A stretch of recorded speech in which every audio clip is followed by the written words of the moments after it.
faire de grâce toute la place à ton esprit et à ta parole. Car c'est toi qui as fait de nous une famille. Et c'est toi qui rends ce moment tant attendu possible.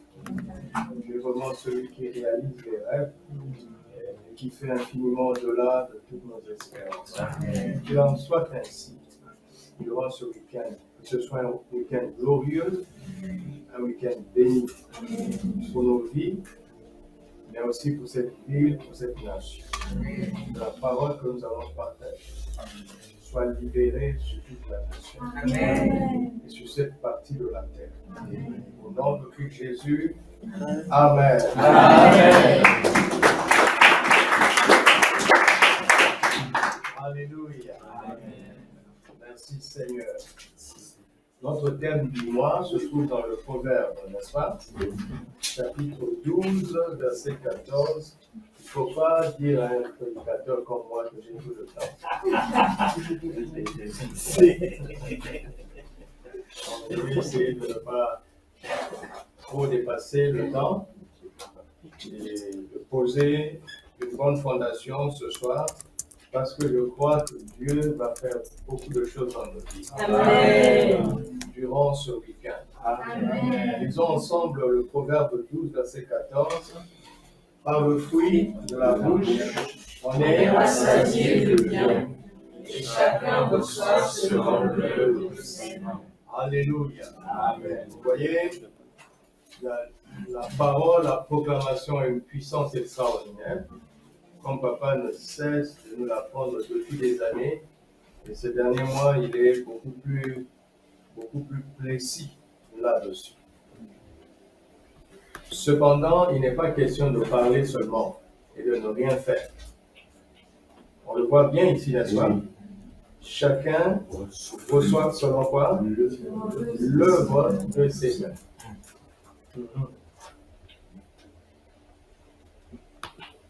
Josué chapitre 1, verset 8, qui a été le texte du mois précédent, dit que il dit quoi? Que ce livre de la loi fasse quoi? De ta bouche d'abord, de ta bouche. Et après, médite-le jour et nuit pour agir fidèlement selon tout ce qui est. C'est alors que tu auras du succès dans tes entreprises. C'est alors que tu réussiras. Vous voyez, il y a l'action là pour agir. Mais l'action vient après. L'action vient après la bonne confession. C'est Dieu qui nous a créés. C'est Dieu qui a créé l'homme. Ça ne sert à rien de contester avec lui. Les paroles d'un homme vont conditionner ses actions. Si elles sont mauvaises, ses actions seront mauvaises. Si elles sont bonnes, ses actions seront bonnes. Si on veut corriger le résultat de nos vies, si on veut corriger les actions de nos vies, on ferait mieux de corriger nos paroles. C'est très, très important. Dieu est un Dieu qui forme et qui fait. Vous le voyez dans Genèse, n'est-ce pas? Il a créé, il a formé et il a fait. N'est-ce pas? Mais jamais sans parler d'abord. Dieu dit, faisons l'homme à notre image, selon notre ressemblance. Et même Dieu lui-même, ses actions sont assujetties à ses paroles. Dieu ne commet jamais d'erreur parce qu'il parle vérité. Parce que ses paroles sont des paroles de sagesse. Alléluia. Le système du monde nous forme à avoir des compétences, c'est-à-dire à être des personnes qui agissent. Mais le royaume des cieux nous forme à savoir parler, à bien parler, et les actions suivront. Je pose cette base pourquoi? Parce qu'il sera beaucoup question de proclamation tout au long de ce week-end, mais ne vous en faites pas. Vous serez de personnes d'action. Amen. Et de bonnes actions parce que vos proclamations seront bonnes. Alléluia. Amen. La vie et la mort sont au pouvoir de la langue. Proverbe 18, verset 21. Quiconque l'aime en mangera le fruit. Matthieu 12, 37 dit, par tes paroles tu seras justifié, par tes paroles, tu seras condamné. Même pour que nous soyons sauvés, il a fallu notre propre bouche. Il a fallu que nous croyions dans notre cœur et que nous parlions dans nos bouches que Jésus est Seigneur. Ta propre bouche t'a propulsé dans le salut. Christ avait tout pourvu depuis la croix. En fait, tous les humains que vous voyez sont déjà sauvés. Parce que Christ a déjà payé le prix.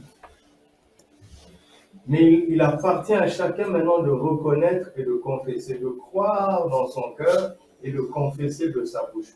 Pour entrer dans le salut, et le salut, ce n'est pas simplement le pardon des péchés, le fait que nos noms soient écrits dans le livre de vie. Le salut concerne tous les aspects de la vie de l'homme. Parce que par le péché, Satan a déréglé tous les aspects de la vie de l'homme. Mais par l'œuvre achevée de Christ, Jésus-Christ a racheté tous les aspects de la vie de l'homme. Le salut est le mot le plus complet qui soit. Il est presque synonyme du bonheur.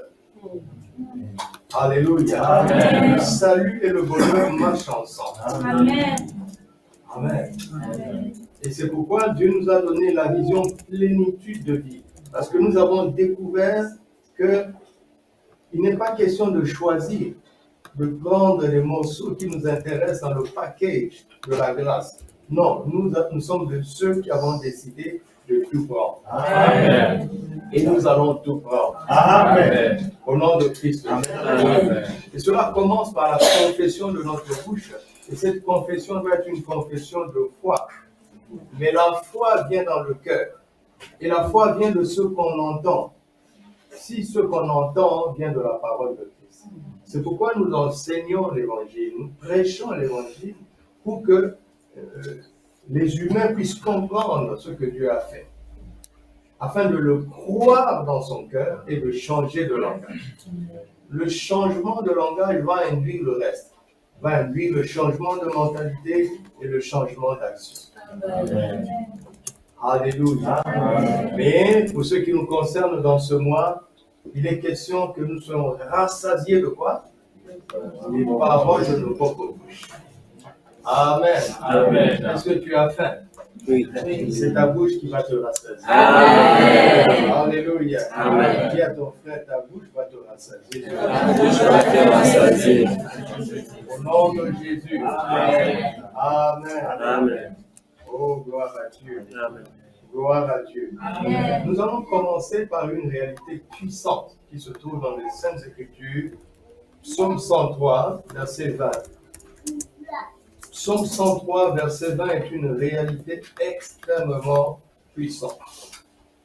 Bénissez l'Éternel, vous ses anges qui êtes puissants en force et qui exécutez ses ordres. Amen. Amen. Bénissez l'Éternel, vous ses anges qui êtes puissants en force et qui exécutez ses ordres. Dieu les a dotés de sa puissance et de sa force pour faire quoi? Exécuter ses ordres. Pour exécuter ses ordres. Comment? En obéissant à la voix de sa parole. En obéissant à quoi? À la voix de sa parole. En obéissant à quoi? À la voix de sa parole. Pas simplement à la parole, mais à la voix de la parole. Amen. De la parole de Dieu. La parole de Dieu est muette ici. Elle attend un cœur qui croit et qui le proclame avec foi. Amen. Quand tu fais ça, tu mets en mouvement les anges. Amen. Tu as entendu? Alléluia. Amen. Quand tu prêtes ta voix à la parole de Dieu, tu mets en mouvement les anges qui sont puissants en force. Et ils exécutent les ordres de Dieu. Amen.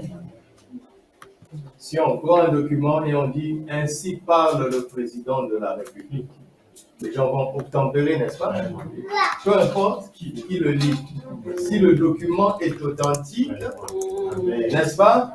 Cette personne a juste le privilège de donner sa voix à un décret présidentiel. Alléluia! Et nous avons plus qu'un décret présidentiel, nous avons un décret royal, un décret divin. Alléluia! Et les anges attendent, vous savez. Ne soyons plus de ceux qui font chômer les anges. Vous allez faire travailler les anges dans cette vie. C'est pour cela que Dieu vous a donné une voix. Afin que vous prêtiez simplement votre voix à sa parole. Les anges vont se mettre en mouvement. Vers la réalité des anges à un moment difficile.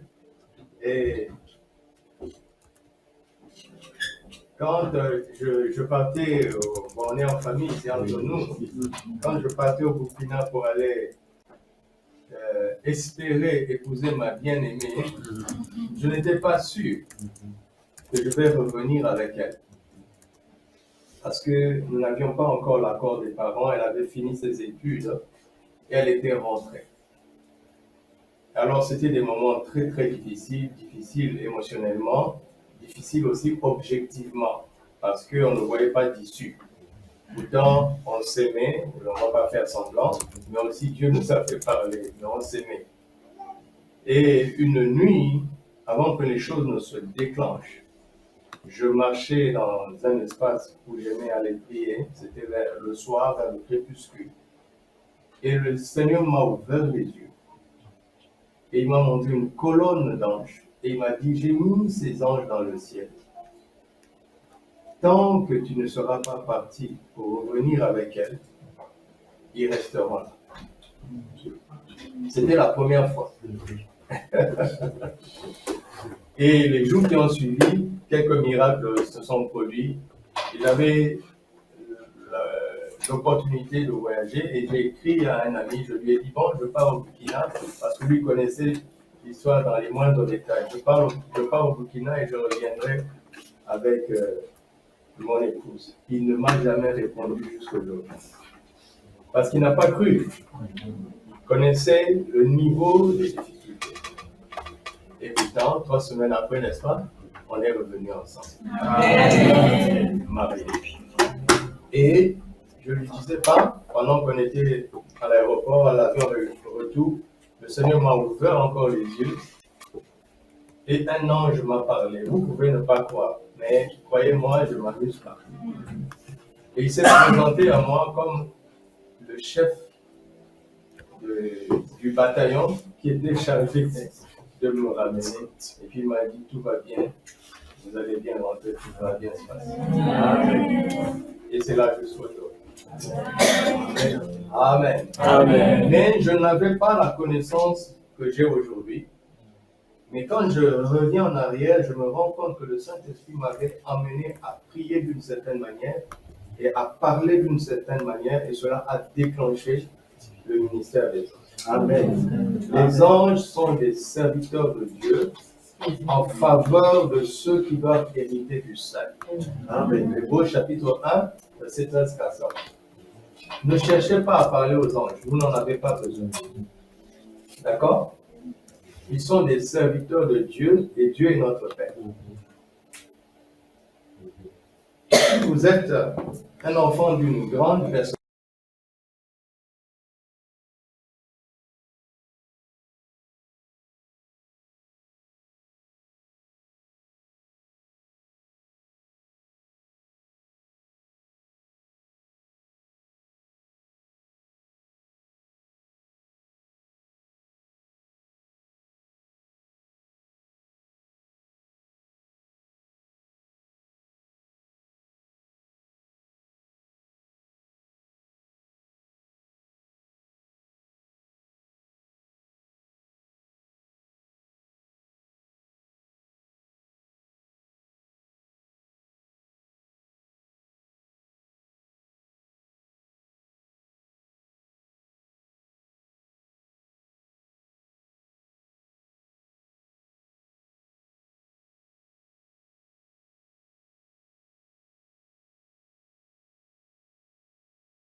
Si les hommes sont aussi prévenants, à plus forte raison Dieu notre Père. Vous comprenez? Mais les anges qui sont à notre disposition obéissent à la voix de la parole. Ils n'obéissent pas à notre propre voix, mais à la voix de la parole. Quand tu ouvres ta bouche et que tu déclares la parole de Dieu avec foi, sache que tu mets en mouvement les anges. Amen. Tu n'as pas besoin de les voir, ne cherche pas à les voir. Ne perds pas ton temps. Et d'ailleurs, ce n'est pas spectaculaire de voir les anges. Ce n'est pas extraordinaire. Ça ne fait pas de toi quelqu'un de très spirituel. Non, rien à voir. Rien à voir. Nous ne marchons pas par la vue, nous marchons par quoi? La foi. Voilà. Ne prie pas pour voir Jésus. Prie pour croire à Jésus. Amen. Parce que nous ne marchons pas par la vue. Nous marchons par la foi. Amen. Alléluia. Amen. Mais je veux que vous compreniez qu'il y a une technologie derrière la proclamation de la parole. Il y a une technologie cachée. Par exemple, nous savons que Dieu a tout créé par sa parole, n'est-ce pas? Il suffit que Dieu parle et la chose arrive. Que toute la terre craigne l'Éternel. Quand il leur donne, la chose arrive. Il dit et la chose arrive. Il leur donne et elle existe. Mais la Bible nous dit aussi que c'est par la sagesse que l'Éternel a créé les cieux. Proverbe 3, verset 19 à 20. N'est-ce pas? C'est par son intelligence qu'il a rempli la terre. Et c'est par sa science. Ces deux textes nous montrent déjà que derrière la parole de Dieu, il y a sa sagesse, son intelligence et sa science. Vous savez, en réalité, les autorités ne font rien d'autre que parler. Mais quand ils parlent, plein de gens savent ce qu'ils doivent faire à partir du moment où l'autorité a parlé. Alléluia. Donc, derrière la parole de Dieu, il y a sa sagesse, il y a son intelligence, il y a sa science. Quand vous proclamez la parole de Dieu, vous mettez en mouvement les anges, vous mettez en mouvement sa sagesse, vous mettez en mouvement son intelligence, vous mettez en mouvement sa science. Amen. Alléluia. Amen. Jésus nous montre encore que Dieu, quand il parle le langage de la foi. Marc chapitre 11. Je suis en train d'introduire. Il dit, ayez la foi de Dieu. Marc 11, verset 22 à 24. Parce que quand Dieu a une montagne face à lui, il leur donne à la montagne de se déplacer et il ne doute pas dans son cœur. Donc les paroles de Dieu sont des paroles de sagesse, des paroles d'intelligence, ce sont des paroles de sagesse, ce sont aussi des paroles de foi. Amen. Alléluia. Amen. Ce sont des paroles de foi. Tout est possible à celui qui croit. Amen. Quand tu proclames la parole, sa sagesse, son intelligence, sa science et sa foi. Amen. Et les anges ont maintenant l'équipement, ils savent, ils sauront quoi faire selon la parole que tu auras dit. Amen. Amen. Il dit encore que la parole, n'est-ce pas? Jean 12, à tous ceux qui l'ont reçu, à ceux qui croient en son nom, au nom de la parole. La parole donc a un nom. Quel? Le nom de Jésus, le nom qui a été souverainement élevé dans les cieux, sur la terre et sous la terre. Donc quand on proclame la parole de Dieu, on met en mouvement le nom souverain de Jésus. Amen. Alléluia. Amen. Et 2 Corinthiens chapitre 4 nous parle de l'esprit de foi. Le même esprit de foi, j'ai cru, c'est pourquoi j'ai parlé. Quand nous proclamons la parole de Dieu dans la foi, nous mettons en mouvement le tout-puissant Saint-Esprit, le glorieux Saint-Esprit. Regardez tout ce qui se passe derrière, à travers la parole de Dieu. Alléluia. Amen. Jean 1,14 dit, en elle était la vie, et la vie était la lumière du monde. Donc quand nous proclamons la parole de Dieu, nous allumons la lumière de Dieu. Alléluia. C'est comme un interrupteur. C'est dans ta bouche. Amen.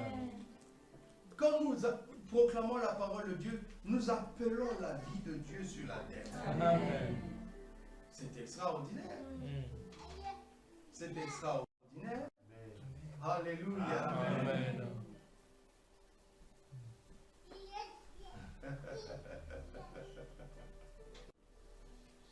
Et Dieu a envoyé Moïse, papa l'a montré hier, qu'en fait, quand Dieu appelait Moïse, il cherchait sa bouche. N'est-ce pas? Vous avez pu suivre? Il cherchait la bouche de Moïse.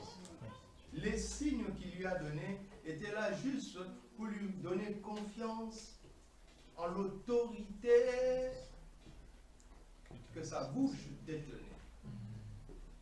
Et Moïse a donné beaucoup d'arguments, mais quand il dit qu'il ne sait pas parler, Dieu s'est fâché. Parce qu'il a touché à l'essence même de la puissance. Si tu n'as plus de bouche, tu n'as plus rien à faire sur la terre.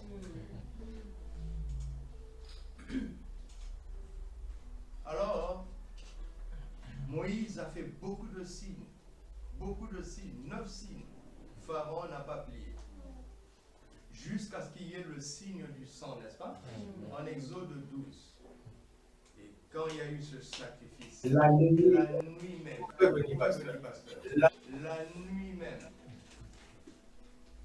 Satan, Pharaon, a cédé, n'est-ce pas?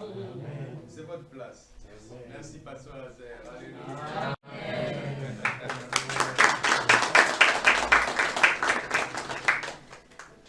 Alors, j'étais là, je dis, Seigneur, il doit y avoir une relation entre le sens et la parole. N'est-ce pas? Oui ou non? Il doit y avoir une relation. Hébreux 12, verset 24.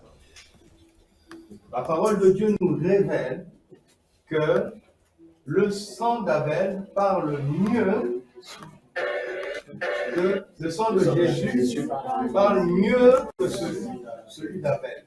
Donc le sang parle. Le sang a un langage. Le sang a un langage. Alléluia. Amen. Nous l'avons vaincu. Nous avons vaincu Satan, Apocalypse 12, 11, à cause du sang de l'agneau. Mais si tu t'arrêtes là, ta victoire ne sera pas manifeste. Parce que le sang de l'agneau a coulé à la croix. Cela fait 2000 ans. Si tu fermes ta bouche, Satan va te résister. Il est vaincu, mais il est têtu. Vous m'entendez? Satan est vaincu, il est têtu. Il compte sur notre ignorance. Ou bien il aime nous faire douter. Alors que Jésus l'a dépouillé. Et je vous assure que Jésus a dépouillé Satan à la croix. Et Satan le sait, mais il est têtu. Alors nous l'avons vaincu à cause du sang de l'agneau et à cause de quoi? Amen. Ah. Amen. Donc notre parole doit faire parler le sang de Jésus. Amen. Oh, Je suis sûr que quand ils ont mis le sang dans les linteaux de porte, ils n'étaient pas muets. C'est pas possible. Ils n'étaient pas muets. Amen. Quand tu prends la Sainte Seine, ne sois pas muet. Amen. Alléluia. Amen. Ne sois pas muet. Hein? Il ne faut pas que le sang soit muet pour toi. Le sang est la preuve que Satan est vaincu, mais il faut le dire. Amen. Je le dis souvent, hein, j'ai découvert la puissance de la proclamation, franchement, hein, le jour de notre mariage civil. Ce jour-là, j'ai été instruit, alors que j'étais déjà prédicateur et pasteur. Vous imaginez toutes les montagnes qu'on a dû déplacer pour finalement nous retrouver devant le maire dans la ville de Zignaré au Burkina, parce que les mairies de Ouagadougou étaient déjà, les dates étaient prises, et comme je ne pouvais pas rester longtemps, nous sommes allés à une banlieue juste à côté à Zignaré.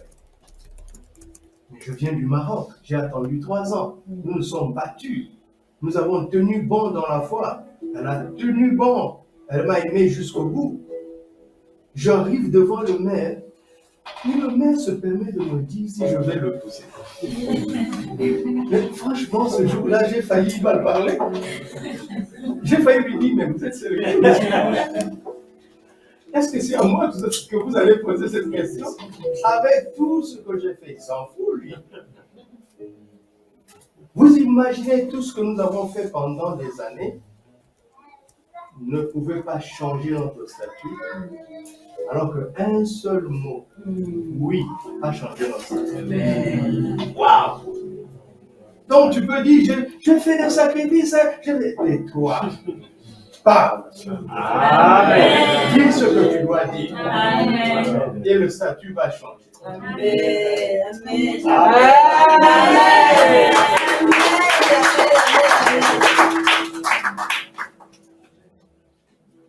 Bon, je fais cet effort pour nourrir votre foi, parce que c'est ma responsabilité. Parce que nous allons beaucoup parler, demain, samedi et dimanche. En fait, nous allons prêter notre voix à la parole de Dieu. Mais c'est le commencement d'un nouveau style de vie. Amen. Pour que nous venions ici, j'ai parlé. Je n'ai fait que parler. Merci à mes fils qui se battaient, qui cherchaient. Parfois, quand ils ne me connaissaient pas, ils pensaient que j'étais passif. Non, je travaille dur. Je travaille dur plus que vous tous, mais avec une autre technologie. Je vais vous montrer cette technologie. Affiche Colossiens 3. Colossiens 3, verset 16 à 17. Il dit quoi? Que la parole de Christ abondamment. Instruisez-vous et exhortez-vous les uns les autres en toute sagesse, par des psaumes, par des hymnes, par des cantiques spirituels, chantant à Dieu dans vos cœurs sous l'inspiration de la grâce. Verset 17. Et quoi que vous fassiez en parole ou en œuvre, Arrêtons-nous là. Quoi que vous fassiez, premièrement, en quoi? en parole. Les fils sont forts et ils courent. Les pères, ils savent, ils parlent. Amen. Moi, je parle et vous courez. C'est normal, c'est bien.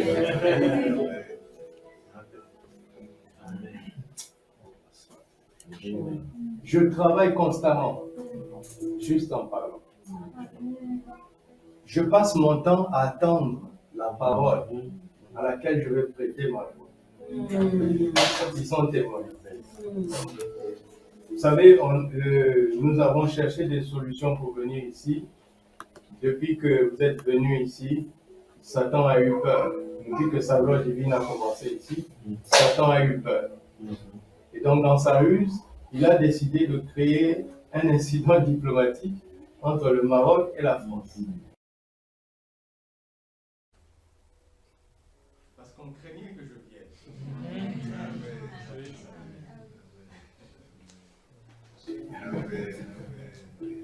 Ne regardez pas notre apparence. Vous êtes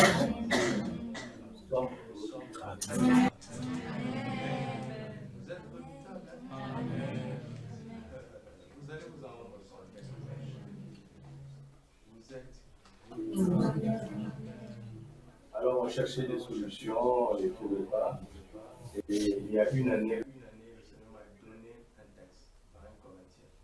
Je le garde pour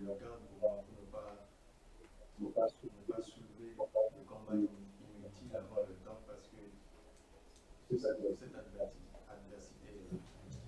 Et j'en ai parlé aux responsables, on a prié ensemble. C'était une séance de prière pour eux, mais pour moi c'est une méditation permanente jusqu'au jour. Donc je savais qu'il y avait une porte à travers ce passage. Mais entre-temps, dans le bon sens, on cherche des solutions. Et rapidement, quand je sens que ça commence à devenir un truc de bricolage, on arrête. Mais je souffrais de ne pas pouvoir vous dire. Mais le Seigneur a réveillé des gens en Belgique pour nous aider. J'ai fait que 2 jours là-bas. Mais ici, on va faire comme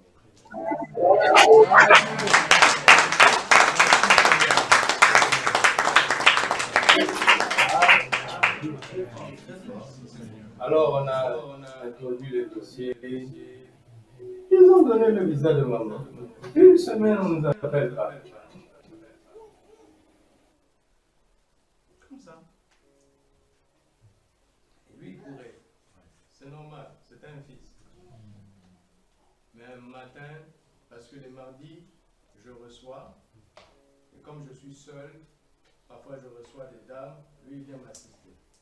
Il vient travailler à l'église pour m'assister. Il m'attendait déjà, je suis arrivé, le temps de déposer Azaf est arrivé, lui il était là au moment, sur la route, j'ai reçu la parole. Donc quand je suis arrivé, je lui ai dit bonjour, j'ai pris mon téléphone, j'ai téléchargé le drapeau de la Belgique. J'ai mis ça en plein écran parce que j'avais besoin du drapeau. Je l'ai appelé, j'ai dit mets ta main, j'ai dit Belgique, je vous ai respecté. J'ai donné tous les papiers que vous avez demandé. Vous aussi, respectez-moi. Amen.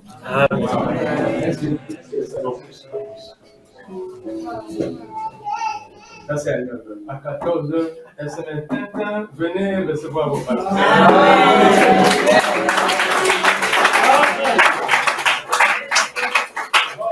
Quelqu'un m'a dit, bon, c'est une coïncidence, c'est tout ça. Bon, moi, franchement, je ne réfléchis pas comme ça parce que je sais. Vous savez quoi? Notre visa a été donné ce jour-là, le 30. On a parlé à 9h. Nous avons retiré nos passeports à 15h. C'est ce jour-là que le gars qui était assis sur mon passeport a eu chaud quand on a parlé. Normalement, ça s'octroie à Rabat. Le temps que ça vienne à Casa, lui, il avait rencontré le consul. Ça peut mettre 2-3 jours. Et il y a une valise où ils attendent un coffret de 30 ans. Comment ça se fait que notre visa a été signé le 30 et arrive le même jour?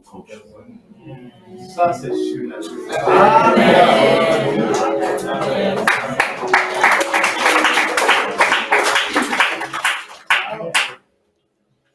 Voyez tout ce que j'ai dit là. Il y a trop de puissance derrière la parole de Dieu. On ne peut pas échouer. Amen. C'est pour ça que Dieu a dit à Josué, mais concentre-toi sur la parole. Tu ne peux pas échouer. Et le psaume 1 est encore plus fort. Il dit, tout ce qu'il fait lui réussit. Amen. Ça, c'est mon projet de vie. Amen. C'est mon projet de vie. Amen.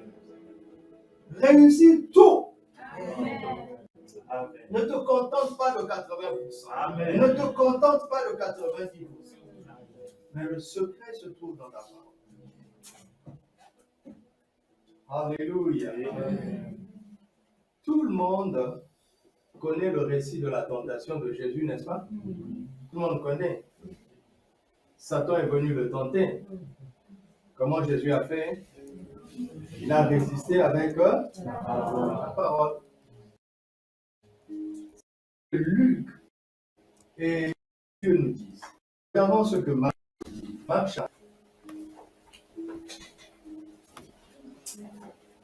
Versets 12 à 13. Verset 12. Aussitôt, l'Esprit poussa Jésus dans le désert,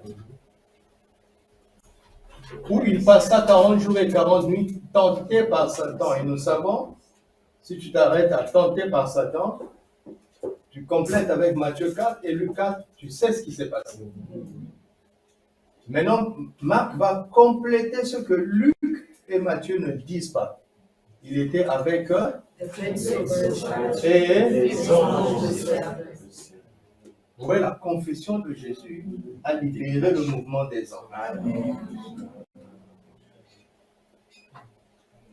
C'est pas de la blague. Si vous vous chamaillez dans votre maison, vous appelez des démons. Imaginez si vous vous parlez la parole de Dieu dans votre maison.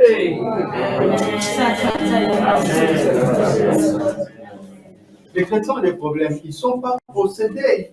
Écoutez-moi, tu ne peux pas être possédé, mais tu peux être tourmenté. Les voleurs dans cette ville n'habitent pas les maisons, mais ils peuvent cambrioler. Le Saint-Esprit habite en toi en permanence. Tu ne peux pas être possédé, mais tu peux être tourmenté. Tu peux être opprimé.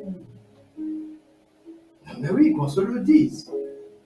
Un enfant de Dieu peut être tourmenté, un enfant de Dieu peut être opprimé, un enfant de Dieu peut être harcelé de l'extérieur.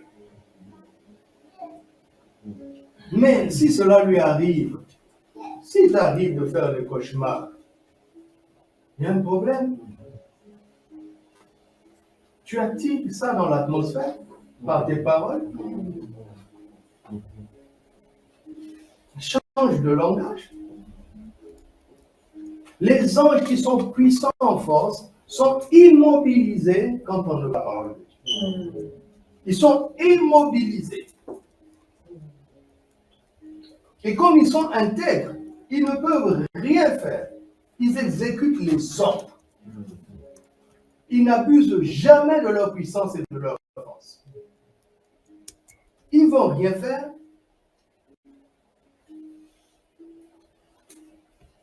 Alors il faut parler la vie, il faut parler la lumière, il faut parler la vérité.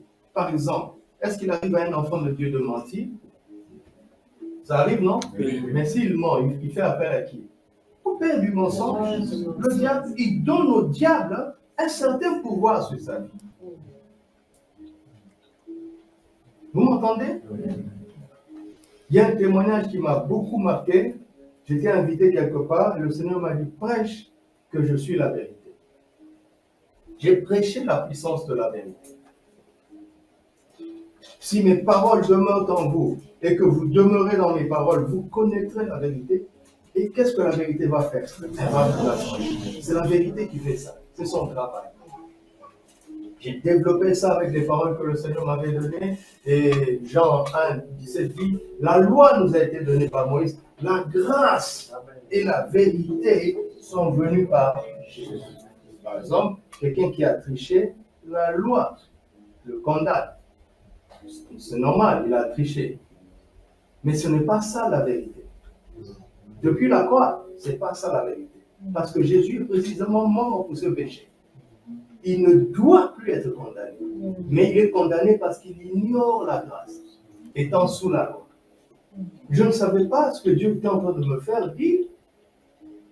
Alors j'ai proclamé, la vérité ne se trouve pas du côté de la loi, la vérité se trouve du côté de la grâce. Quel que soit ce que tu as fait, accepte la grâce de Dieu et la vérité va te libérer.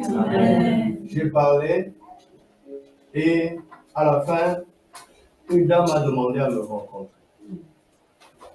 Elle dit, cette parole était pour moi.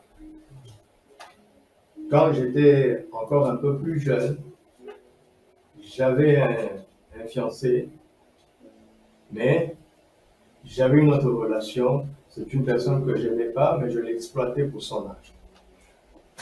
Et je suis tombé enceinte de cette personne-là. Et il a fait porter la grossesse à l'autre. Jusqu'au moment où elle me parlait, l'autre pensait que c'était son fils. Et malheureusement, ils ne se sont pas mariés après parce que bon, l'autre a découvert que sa fiancée n'était pas droite. Voilà. Mais l'enfant était né, lui il avait reconnu l'enfant parce que la fiancée lui avait dit. Donc quand la femme me parlait, elle me dit, j'ai un fils. Il ne porte pas le nom de son père. Alors, moi, déjà, j'étais en train de réfléchir parce que si elle me demande un conseil, je dois lui dire la vérité. Mais c'est une grande responsabilité. Mais croyez-moi, j'allais lui dire la vérité. J'allais trouver les paroles de grâce pour lui dire quand même la vérité. Elle me dit, non, non, non, non.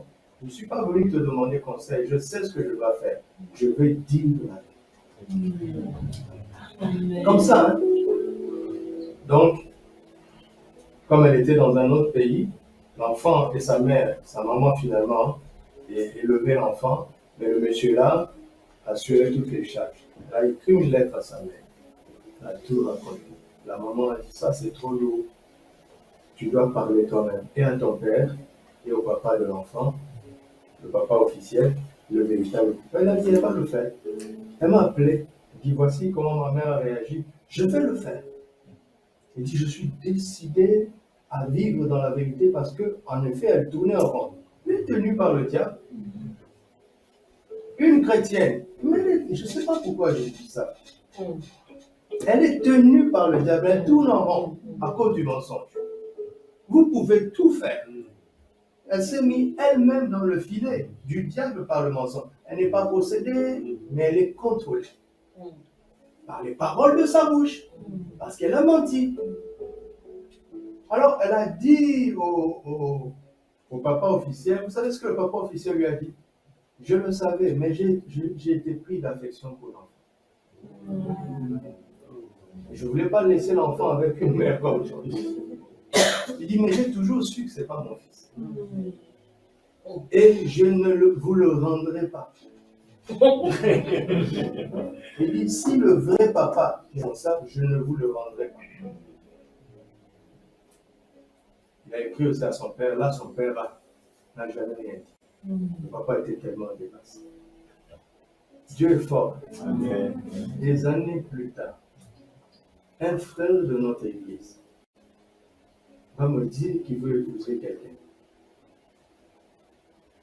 Devinez qui il a choisi. Ses sœurs.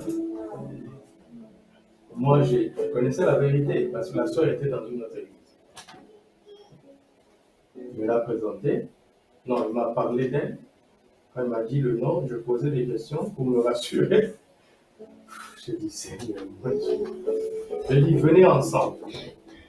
Quand ils sont venus ensemble, je l'ai reconnu. La fille sait que je sais. Le jeune homme ne sait pas.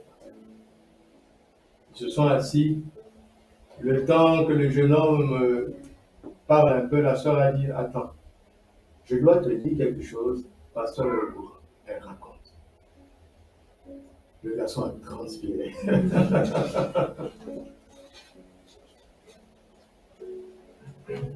Il m'a dit, je veux sortir un peu pour réfléchir. Il est sorti, on lui a donné 5 minutes. Il est revenu et dit, mais c'est son passé. C'est pas son présent. C'est grave, mais c'est son passé. Moi, je ne veux pas faire marche arrière, mais je ne sais pas si mon père va accepter. On s'est arrêté là. J'ai dit oui, tu dois dire à ton père. Parce que l'histoire est connue. Quand ils iront pour la dot, il y a toujours quelqu'un qui va venir. Alors le jeune homme a écrit à son père, écoutez-moi. Écoute la réponse du papa. Dis, mon fils, une personne qui avoue une chose aussi grave est digne de confiance. Amen. Amen. Aujourd'hui, ils ont 4 enfants. Amen. Je n'ai chassé aucun démon. Non, on a chassé plutôt le diable. Amen. Amen. Que l'on l'a fait. Amen. Alléluia. Amen.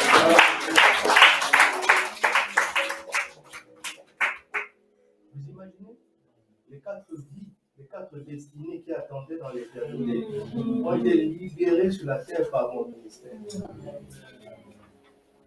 C'est extraordinaire. Ne vous sous-estimez pas. Vous allez faire de grandes choses. Amen. Ne raisonnez pas à la manière des hommes. Amen. Les grandes choses des hommes sont petites, Amen. insignifiantes, sans aucune incidence dans l'éternité. Vous m'entendez?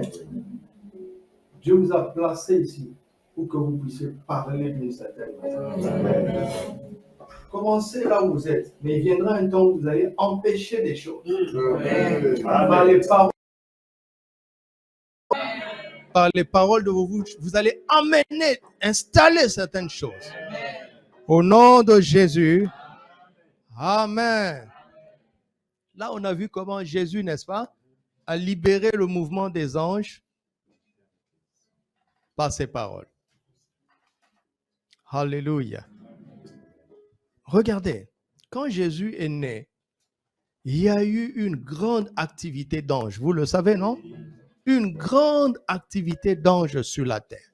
Les anges sont descendus pour chanter gloire à Dieu dans les lieux très hauts, paix sur la terre parmi les hommes qui l'agréent. Les anges ont été rendus visibles. Les bergers les ont vus, les mages les ont vus. Les anges ont parlé 2 fois, 3 fois à Joseph. Ne répudie pas cette femme, parce que l'enfant qu'elle porte vient du Saint-Esprit. Prends l'enfant et sa mère, fouillez, parce que ceux qui en veulent à sa vie veulent le tuer. C'est encore un ange. Et quand cet Hérode là est mort, un ange a averti encore Josué. Il dit, c'est le temps, vous pouvez rentrer. Les anges ont agi. Amen. Alléluia. Amen. Nous devons maintenant chercher, d'après le psaume 103, verset 20, si quelqu'un a parlé la parole de Dieu.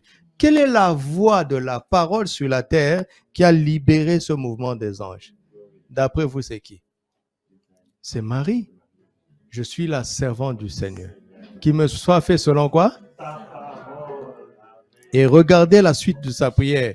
Quand elle est allée chez Élisabeth, elle n'a pas intercédé. C'est aujourd'hui que je me suis rendu compte. L'Esprit m'a dit, mais relis, c'est que des proclamations. La louange et des proclamations. Désormais, on m'appellera bienheureuse. Comment ça? C'est toi qui décides? Et dit, ouais, j'ai la parole. Alléluia. Désormais, toutes les générations m'appelleront bienheureuse. C'est elle qui a décidé. Quand elle a donné sa voix à la parole, maintenant elle ne sait pas comment faire. Comment elle va convaincre Joseph? Elle est enceinte. Joseph ne l'a jamais touchée. Ce n'est plus son affaire. Elle a parlé la parole. Les anges s'en sont occupés. Amen.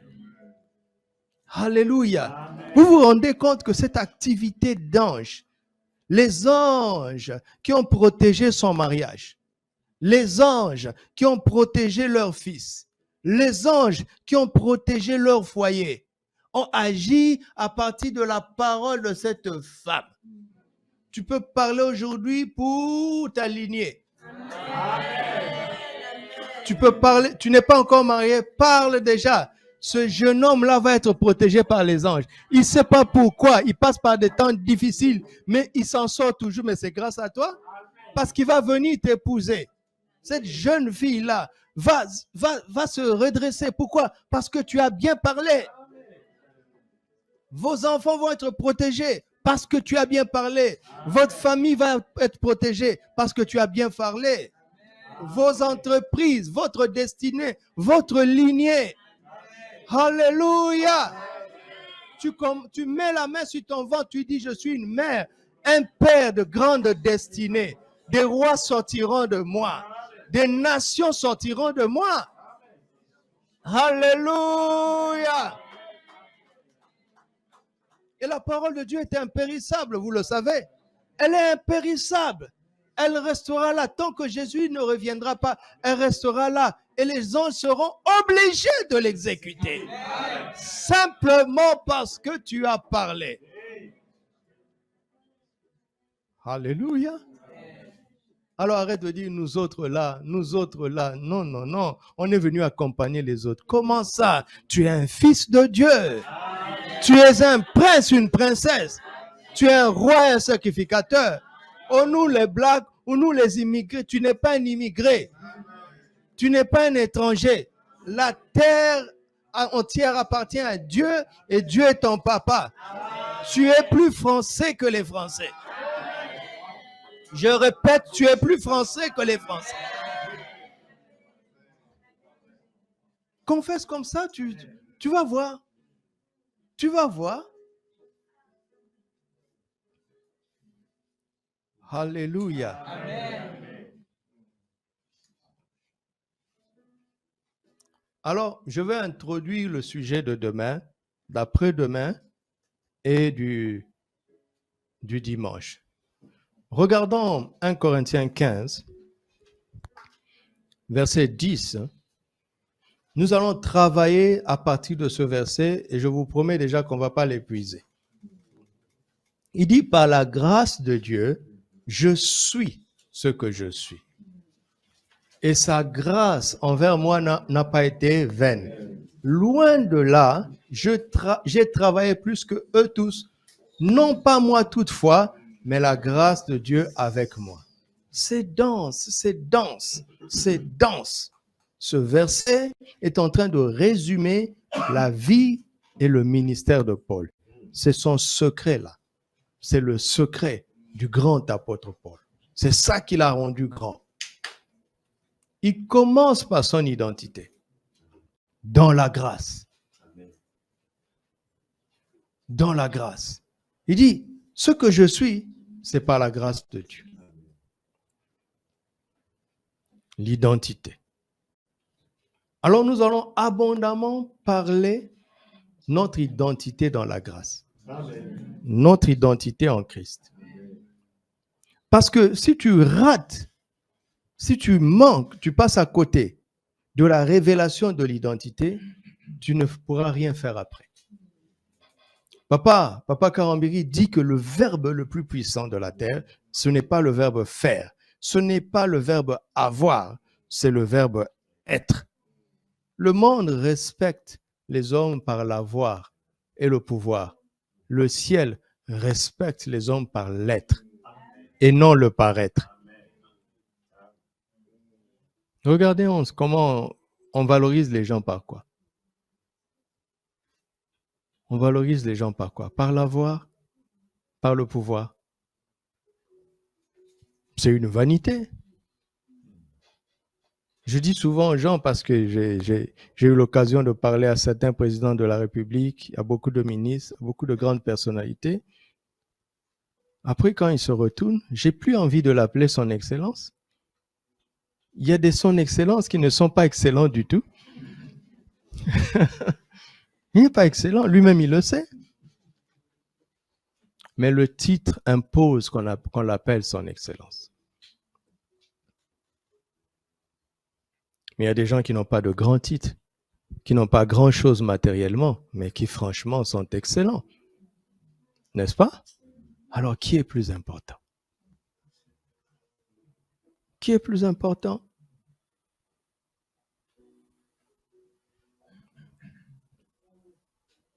Notre identité. Par la grâce de Dieu, je suis. Je suis. Ce que tu deviens sans aucun mérite. C'est ça la base d'une vie qui compte. Il dit, la grâce n'a pas été rendue vaine. Pourquoi? Parce que soit tu vis dans la grâce et ta vie ne sera pas vaine, ou bien tu vis en dehors de la grâce. Tu prends le chemin de mérite, tu es livré à la vanité. Vanité de vanité, tout est vanité. Nous avons hérité naturellement la vaine manière de vivre de nos pères. La vanité, le contraire, si tu veux échapper à la vanité, il faut vivre pour ta destinée. Donc tu dois apprendre à parler aussi ta destinée. Tu dois apprendre à parler ton identité en Christ. Tu dois apprendre à parler ta destinée en Christ. Vous savez, la destinée, ce n'est pas la destination. La destination, c'est à la fin, c'est quand tu es arrivé. La destinée, c'est au début. C'est au début du voyage. C'est étrange. Jésus vient et dit, l'Esprit du Seigneur est sur moi parce qu'il m'a oint. Il est en train de vous dire, voici ce que je vais faire. Il a fait oui ou non? Souvent, on l'a taxé d'orgueilleux, tu rends témoignage de toi-même, il dit, mais est-ce que ce que je dis est faux? Le Père lui-même est d'accord avec moi. Souvent, Papa Karambiri parle comme ça. Et on a été trompé par des idées de fausse modestie. Parce que Satan connaît la clé. Si tu n'as pas compris ça et que tu ne dis pas à l'avance ce à quoi tu es appelé, tu n'y arriveras pas. Quelqu'un a saisi ça? Tu n'y arriveras pas. Il faut annoncer à l'avance la fin. Dieu est comme ça, hein? Il annonce les choses à l'avance. Il est notre papa. Alléluia. Ce sont les choses que nous allons comprendre. Parler notre identité, hein, ou bien proclamer notre identité, proclamer notre destinée en Christ et proclamer notre efficacité. Il dit, j'ai travaillé plus que tous. Je veux vous montrer qu'il n'y a pas de concurrence là, il n'y a pas de comparaison. Il veut dire quelque chose. Il dit, non, pas moi toutefois, mais la grâce de Dieu. Il est en train de dire, Pierre aurait pu faire autant que moi. Tout le monde aurait pu faire. S'ils avaient laissé travailler la grâce, ils auraient pu faire. Donc, il est en train de célébrer l'efficacité de la grâce. Alléluia. Et quand tu parles comme ça, tu mets la grâce en mouvement. Et tu seras étonné du rendu de ta vie, de l'impact de ta vie, de l'efficacité de ta vie, parce que tu l'auras annoncé, tu l'auras proclamé, tu l'auras déclaré, tu l'auras appelé à l'existence. Et c'est ce que nous sommes appelés à faire.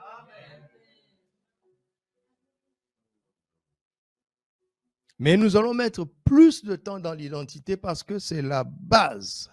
C'est la base. C'est la base.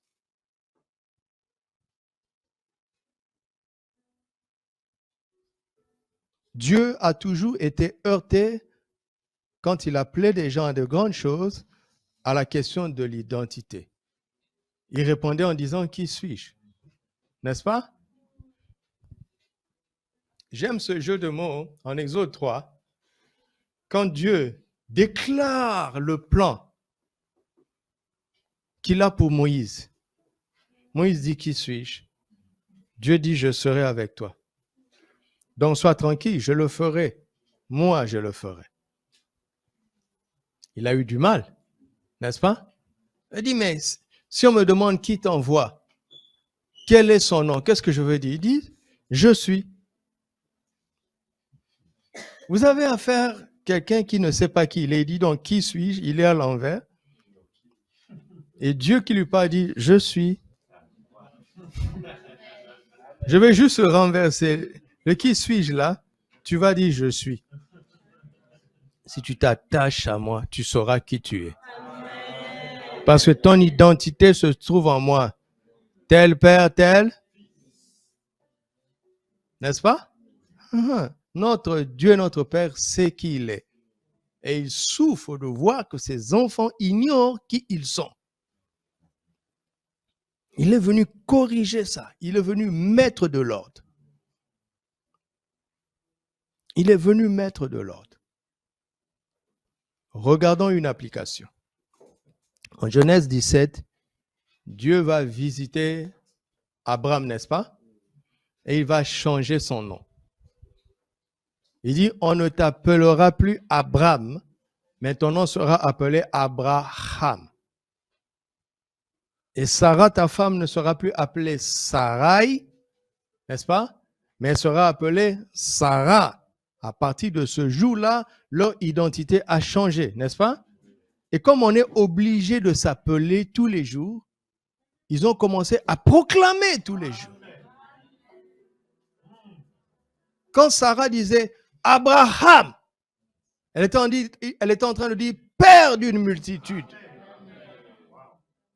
Et et Abraham répondait oui, Sarah.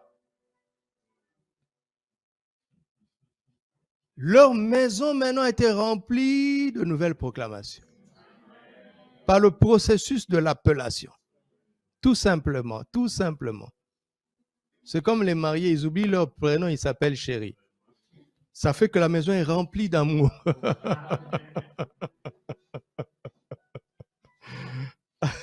Quand ça chauffe, il dit, et vous là-bas, et toi là. Tout l'amour se dégonfle. Il faut re-remplir la maison d'affection.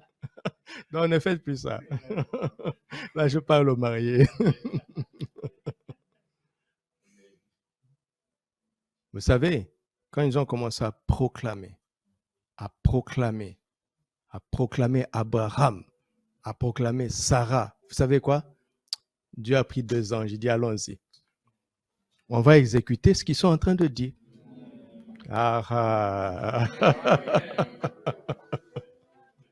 Il dit allons-y.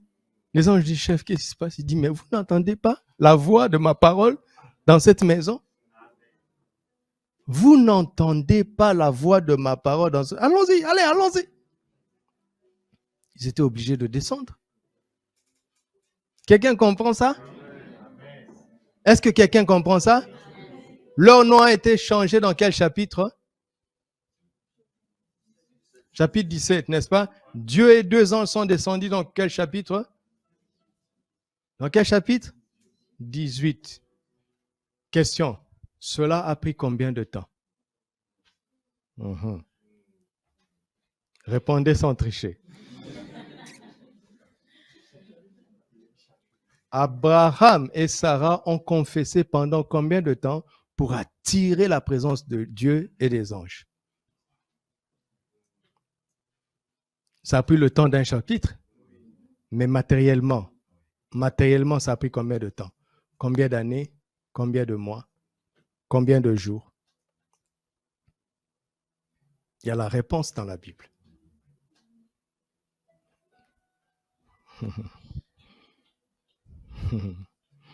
Regardons Genèse 17. Un an, hein? Merci d'avoir répondu. Un an, hein? Merci d'avoir répondu. Genèse 17, verset 21.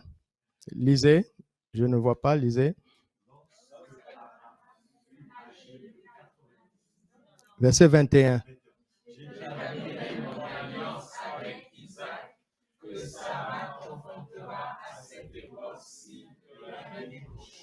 À cette époque-ci de l'année prochaine. N'est-ce pas? Quand il a changé leur nom,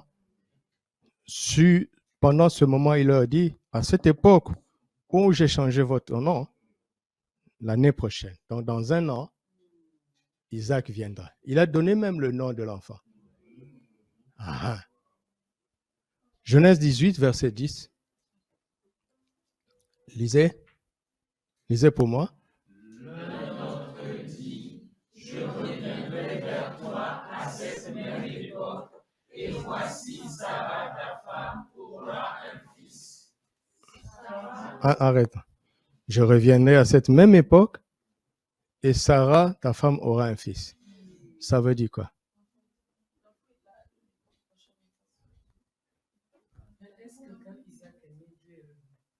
Non, ici, c'est quand les anges sont venus leur visiter, leur rendre visite. Regardez. Je suis venu rendre visite à Azer. D'accord? Et je dis à Azer, je change le nom d'Azer et de Nina. Et puis je leur dis, nous sommes en octobre. L'année prochaine, en octobre, vous aurez tel cadeau. D'accord? Et puis, quelque temps après, je reviens le voir avec 2 anges. Et je leur dis, l'année prochaine, en octobre, vous aurez ce cadeau. Ça veut dire qu'entre la première parole et la précédente, il s'est passé combien de temps? Oui, et encore? Moins d'1 an, votre intervalle est trop grand. Hein? Il s'est passé très peu de jours. Vous voyez ça? Vous voyez ça? Imaginez ce qui va nous arriver en changeant de langage.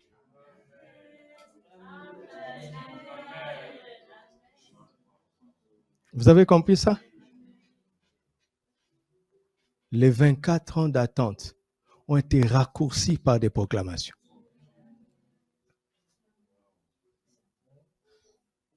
Raccourcis, hein? C'est pour cela que c'est important pour le diable d'empoisonner le langage des humains. Regardez comment les gens de ce pays parlent. Vous entendez ça tous les jours, non? Parce que c'est puissant. Vous me parlez mal, vous serez rassasié par les mots qui sortent de vos bouches. Vous parlez bien, vous serez rassasié par le bien qui sort de votre bouche.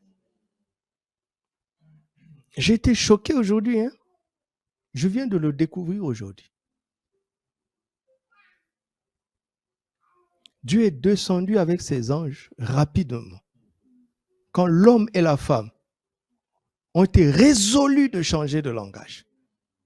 Et le premier niveau de langage que Dieu a voulu corriger concernait l'identité. Comment tu t'appelles? Que dis-tu de toi-même? Que penses-tu de toi-même? Que penses-tu de toi-même? De l'abondance du cœur, ta bouche parlera. Que dis-tu de toi-même? Quelle proclamation tu fais à ton propre sujet? Il n'est pas d'abord question de parler des ossements desséchés, non. Il est question de parler même de toi-même, de toi-même. C'est ça la base qu'a découverte Paul. Il dit, par la grâce de Dieu, je suis ce que je suis. Quand Jésus a voulu propulser ses disciples dans leur destinée, il leur a posé la question, qui dit-on que je suis? Et celui qui a bien parlé dit, parce que tu l'as dit, moi aussi je veux te dire qui tu es. Tu n'es pas Simon. Ça, c'est ce que Jonas, ton papa, a pensé. Mais le Père Céleste a destiné à être Pierre. Et sur cette pierre, je bâtirai mon église. Et les portes du séjour des morts ne prévaudront point contre elle. Tout commence par l'identité. Ne réfléchis pas en termes de ce que tu as ou en termes de ce que tu peux. Réfléchis toujours en termes de ce que tu es. Alléluia.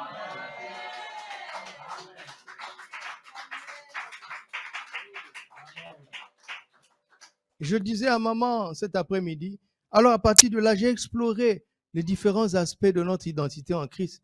Mais mon Dieu, tout est dedans. Tous nos besoins sont dans notre identité. Vous allez voir à partir de demain, tout est dedans. J'ai dit, mon Dieu, il suffit que je m'appelle du nom dont Christ m'appelle. Le reste va suivre. Alléluia. Il suffit de ce nom, le reste va suivre. Il suffit que tu l'appelles de ce nom, le reste va suivre. Alléluia.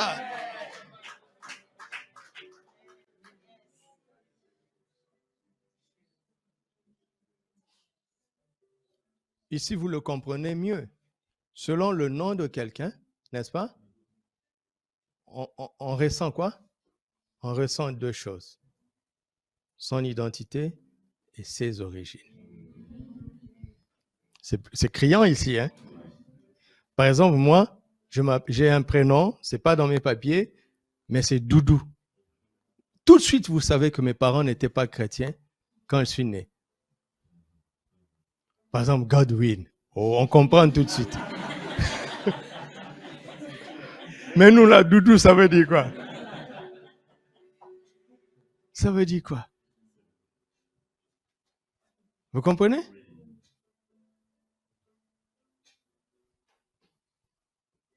Quelle est ton origine? Ton nom va donner des informations sur ton origine. C'est évident, non? Ton nom donne des informations sur ton identité et sur tes origines.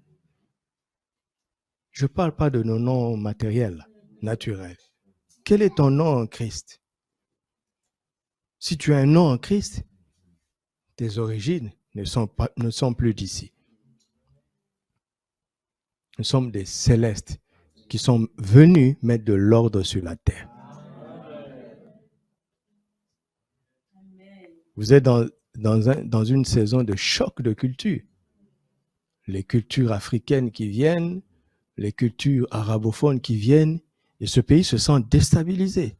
Ils sentent qu'ils sont en train de perdre le contrôle. Il y a un choc de culture. Ça, c'est pas mon terrain, ça.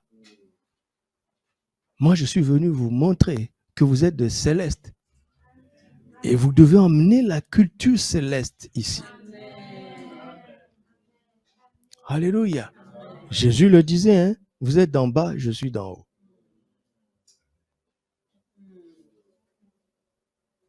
Lungu n'est pas d'en haut, Lungu est d'en bas. Mais lumière du monde, saveur divine est d'en haut. Sel de la terre. Je suis le sel de la terre. Je suis la lumière du monde. Vous vous rendez compte? Donc Paris est trop petit? Non, Paris est un trop petit plat pour ta saveur. Le sel que tu es est capable d'assaisonner toute la terre. Non, Paris est trop petit. Oui ou non? Mais c'est ça. Imagine si tu commences à penser comme ça, si tu commences à parler comme ça. Et encore faut-il être constant, persévérant. Alléluia. Et en parlant bien, on va réjouir le cœur du Père et on va donner du travail aux anges. Amen. Gloire à Dieu. Gloire à Dieu. Gloire à Dieu.